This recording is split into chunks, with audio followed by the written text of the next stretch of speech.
This is Zach, and this is a Rockstar Science production. For today's lesson on in science, what we're going to actually start with is a warm-up with actually a reading skill strategy, which is breaking words down by their parts. And two of the words that I really want students to walk away from today is knowing what an autotroph is and what a heterotroph is. And this is a great reproducible by Jeff Swires in a reading comprehension packet that I got. And although it's not my mandate to assess for reading practices, I think the more students can be reading and writing outside of language arts class, the more that they'll practice these and become better readers and better writers. So we'll do this as a warm-up, and the kids will kind of break these words down by parts, try to figure out what are some similar words, what do these meanings have in common, and then try to through that infer what these words mean. And I also have a couple of spaces down below for some words that we'll look at later on at the end of the class. Today is actually the second day also of an experiment that we're going to be following up with on bread mold. And the first class, the kids actually took some bread, and I'll show you an example here. Actually made one piece of bread wet and one dry, and we're monitoring the growth of mold over time. And what we're going to be doing today is just kind of following up on that.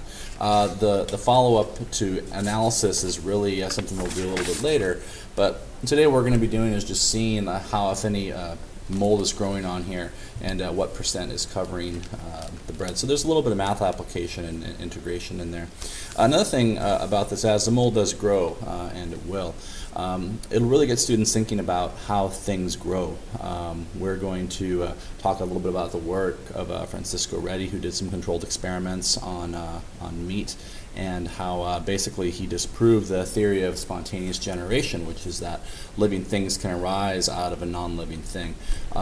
Obviously, mold is is obviously propagated by spores. So instead of just looking through the bag, as an effort to kind of explain a little bit and have students appreciate how living things grow, I'm actually going to have the students take these out of the bags and investigate them. And obviously we're going to have some safety precautions such as face masks and glasses and gloves.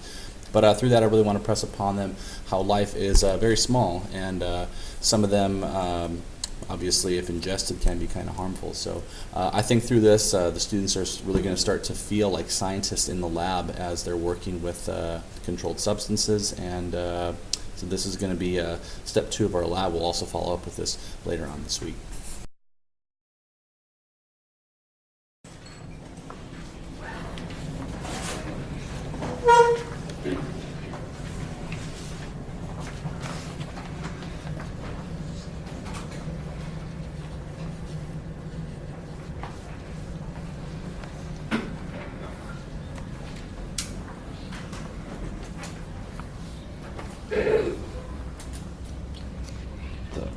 So, like, for this one, we don't have to add more words, right? No.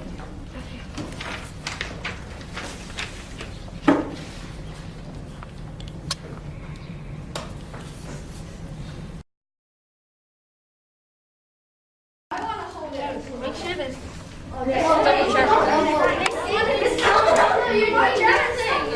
What's this dot thing?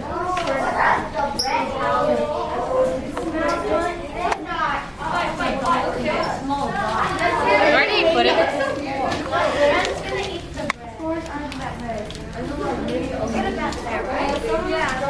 So add you guys' findings in your data table for how much is growing on it. Where's the bread stuff? Did the wet one grow? Yes, only 1%. Yeah. 0. It's clean. Yeah. Ew. Wash it.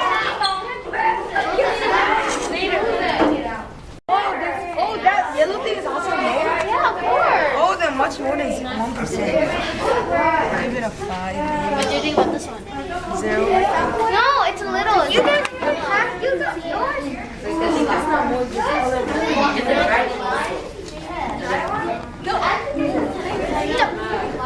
Go wash your hands.